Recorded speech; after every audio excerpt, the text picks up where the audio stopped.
बाथौ आश्रम जथाय आफादनि खुंगा 21थि गेट टुगेदारखौ खैराबारि बाथौ आश्रमाव साननैनि हाबाफारि लानानै खुंनाय जादों। बाथौ आश्रम जथाय आफादनि फोरमायनाय बादिब्ला खुंगा 21थि गेट टुगेदारखौ उदालगुरि जिल्लानि सिङाव थानाय खैराबारियाव थानाय बाथौ आश्रमाव साननैनि हाबाफारि लानानै खुंनाय जादों। बाथौ आश्रम जथाय आफादा फोरमायनाय बादिब्ला 21थि गेट टुगेदारखौ फरायसाफोरनि जौगानायखौ नोजोर बोनानै बोसोरफ्रोमबो खुंनाय जायो होननानै फोरमायथियो। खुंगा 21थि गेट टुगेदारनि नैथि साननि एबा गाबोननि हाबाफारि बायदियै फुंबिलि समाव बाथौ गुथुमनि फिरफिलाखौ बिरहोनायजों हाबाफारिखौ बेखेवनायजों हारिमुआरि गोजोन हानजा सुरनाय हाबाफारि लानाय जागोन होननानै फोरमायदों। बे हाबाफारिया जोबनानै थांनायनि उनाव गेवलां मेलखौ खुंनाय जागोन। गेवलां मेलाव गाहाय आलासि महरै बाहागो लागोन आसाम आयेन आफादनि बुंथिगिरि बिश्वजित दैमारी, थि बुंथिगिरि महरै बाहागो लागोन बर' थुनलाइ आफादनि आफादगिरि नीलकान्त गयारी, बिथांजों लोगोसे बिटिआरनि गाहाय खुंगिरि प्रमद बर' आरो ओनसोलनि मेलेमजिबि फरायसाफोरजों लोगोसे बिगोमा बिथांमोना बाहागो लागोन। बेनि अनगायैबो खैराबारि ओनसोलनि रायजो राजाया बिथांमोनाबो बे हाबाफारियाव बाहागो लागोन होननानै फोरमायथिदों।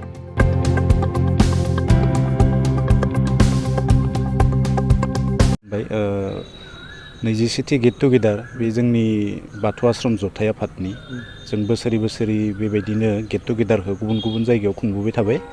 देग्लाय उदालगुरि जिल्लानि खैराबारि बाथौ आश्रमनि रायदावनायाव जोङो 21थि जि गेट टुगेदार बेखौ बे खैराबारियाव खुंनो मोननानै जोङो जोबोद गोजोननाय मोनदों। गुबैयै मा हाबाफारिखौ बेहाय लानाय जादों नोंथांमोना? देग्लाय जोङो 21थि गेट टुगेदाराव फरायसामोननि थुनलाइयारि बिथिंनि बायदिसिना बादायलायनाय जोंनिया 10 रिंगानिफ्राय जानानै थांबाय। ओमफ्राय बेनि उनाव गेलेनाय बादायलायनाय जों थुनलाइयारि गेलेनाय आरो सोलोंथाइजों सोमोन्दो गोनां मोननैसो हाबाफारिखौ लानाय जादों। आरो बेनि अनगायैबो फोरोंगिरिमोननिबो मोननैसो थान्दै मेलनि गेजेरजों जोंनि बाथौ आश्रमफोरखौ बोरैहाय जौगाखांहोनो हायो बेनि बागै थान्दै मेलाव जोङो सावरायनाय जागोन। सानबेसेनि हाबाफारि लानाय जादों? 25 आरो 26 मार्च दिनै आरो गाबोन साननै। दायो जे बाथौ आश्रमनि जे बेन्दोंआव मोनबेसे फरायसालिया जितु नांथाबनानै दङ? दासान्दि गासै गं 33 फरायसालि बाथौ आश्रमा जोंनि जथाय आफादनि सिङाव दङ। बेयाव मा जिल्लानिफ्राय दङ? बेवहाय बांसिनै बाक्सा जिल्ला, ओमफ्राय जोंनि ओजों बरपेटा जिल्लानि गंसे दङ, ओजा सनितपुर जिल्लानि थाबाय, उदालगुरियाव गंसे, ओजा बिस्वनाथ धेमाजि, बेनिफ्राय नलबारियावबो दङ। दा गुबैयै बेखिनि जिल्लायावनो बांसिन दङ आरो। गाबोन जितु हाबाफारि बेहाय मा गुबै थांखि लानानै नोंथांमोना हाबाफारिखौ लानाय जादों? गाबोन जोंनिया गेवलां मेल, जों बोसोरफ्रोमबो गेट टुगेदारजों सोमोन्दो लाखिना बे गेवलां मेलखौ खुङो।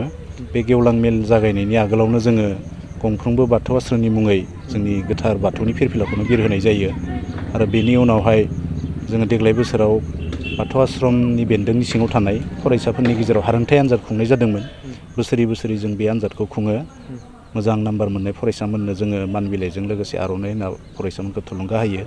बे हाबाफारिखौबो जों लाफादो, फरायसामोननो आर'नाइ होना लोगोसे बरायनाय बे हाबाफारि। बेनि उनाव गेवलां मेल दङ।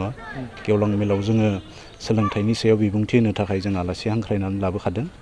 दा बेवहाय फरायसामोनजों लोगोसे फोरोंगिरि आरो बिगोमा बिथांमोनाबो बाहागो लागोन। गाहाय आलासि हिसाबै सोर दं? गाहाय आलासि महरै जोङो हांख्रायदों आसाम आयेन आफादनि बुंथिगिरि सार बिश्वजित दैमारी बिथांखौ।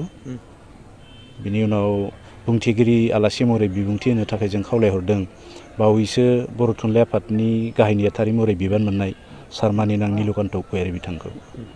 आरो बेजों लोगोसे जोङो हांख्रायबावदोंमोन बिटिआरनि चिफ मानिनां प्रमद बर' सार आरो जायगानि गोबां मेलेमजिबि बिथांमोनखौ।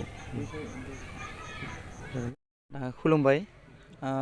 जोङो खैराबारियाव 21थि जा गेट टुगेदार बेखौ खुंनानै जोङो बानजाय आफाद हिसाबै जोबोर गोजोननाय मोन्दों।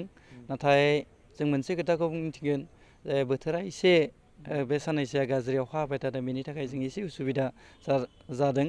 जिखिजाया जा बाथौ आश्रमनि थांखि आरो नोजोर बे गुवार आरो मान गोनां बाथौ आश्रमखौ गायसननाय जादों।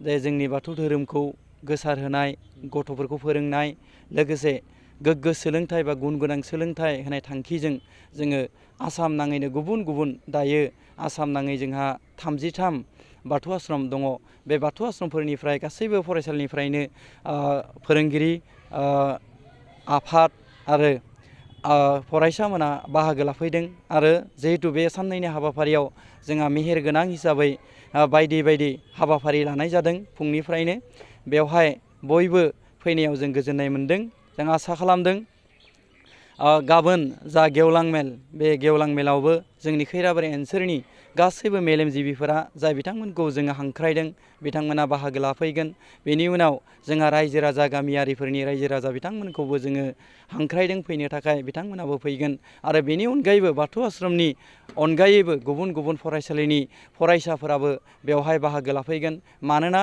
बेयो अनलि मा बाथौ आश्रम फरायसाफोरनि थाखायल' नङा जिहेतु शिक्षा होनाया गासैबो फरायसाफोरनि थाखाय गोनां बेखायनो बिथांमोनाबो गुबुन गुबुन फरायसालिनिफ्राय फैनानै बेयाव बाहागो लाफैगोन आरो जोंबो बिथांमोनखौ जाहाथे रायजो राजामोना गुबुन गुबुन फरायसालिनिफ्राय फोरोंगिरिमोन फरायसामोन रायजो राजामोना जाहाथे गाबोननि गेवलां मेलाव बाहागो लाफैनानै जोंनि जा थांखि आरो नोजोर गेट टुगेदार खुंनाय बेनि जाफुंसारखौ खालामफैगोन होननानै आं दिनैनि बे मिडियानि गेजेरजों खावलायनाय जायो।